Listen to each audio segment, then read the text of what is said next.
Ayun, ito, andyan. Charas.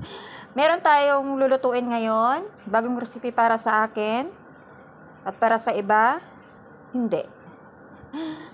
So, yung lulutuin natin ay pepper glass noodles and shrimp.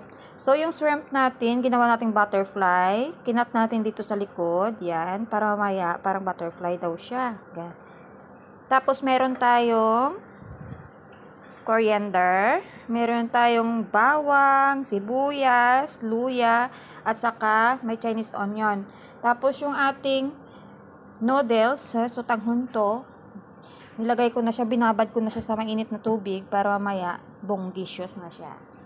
So gagawa tayo ngayon ng sauce. Yung gagamitin natin para sa sauce, ilagay natin siya sa isang bowl para mabilis na mamaya. Lagyan daw siya ng white pepper.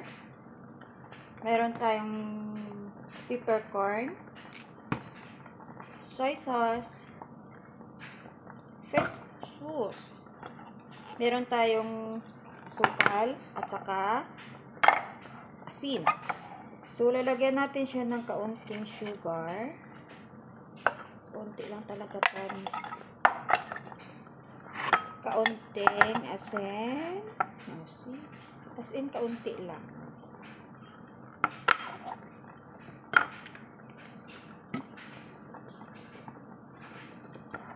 Kunting fish sauce. Ayan. Soy sauce.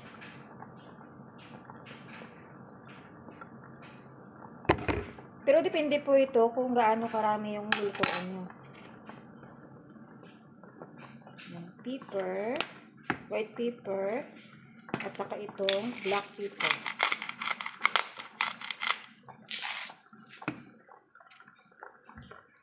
Lagyan natin siya ng cooking wine na kaunti.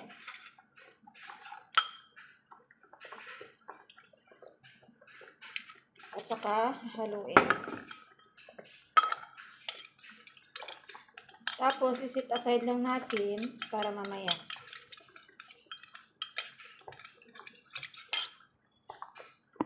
Dito na tayo sa exciting part. Lagyan natin ng oil. Siyempre mainit na yung ating kaldero. Kaldero talaga. Ang ating pot.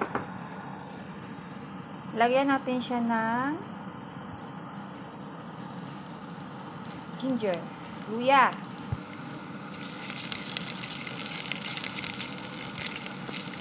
Antayin natin lumabas yung aroma ng luya.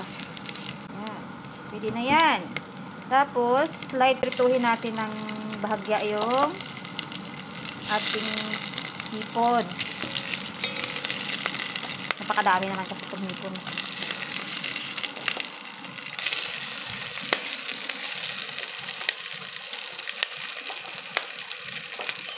Pagkatapos natin ito, isit aside natin siya para masunod naman natin yung susunod nating procedure.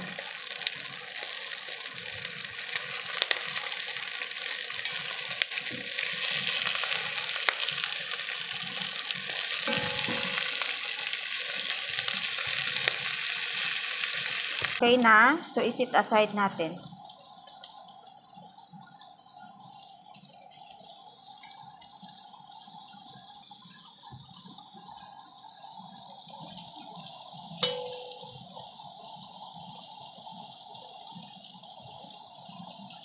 Naluluto rin naman to yan mamaya kasi iano natin naman to sa sabaw.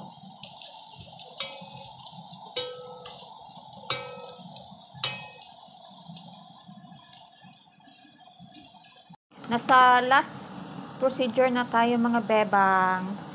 So, dito ko pa rin lulutuin sa pinagprituhan ko ng hipon. So, ilalagay na natin yung Chinese onion, bawang, sibuyas. Pagsama-samahin na natin.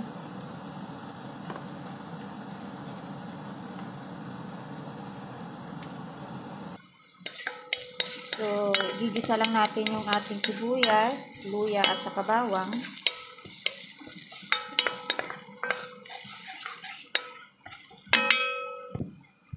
After ng gisa, ilalagay na natin yung ating papanghon.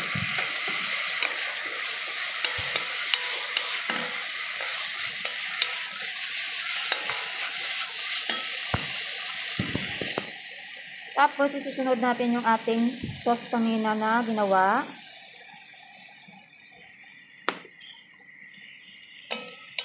So, haluin na natin ng maigi.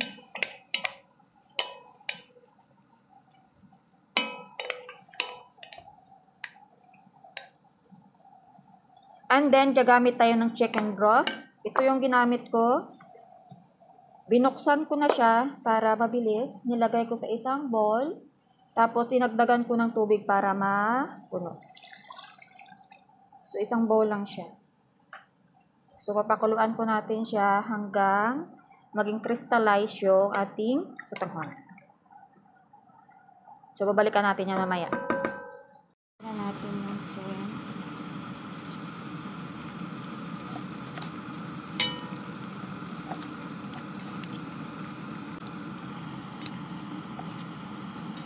Tapos, takpan hanggang maluto siya ng tuluyan bago ilagay ang coriander. So, ilalagay na natin ang ating pang-garnish.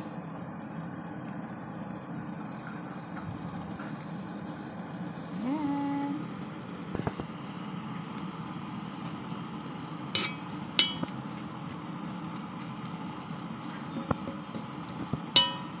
So, check natin siya. Luto na ito.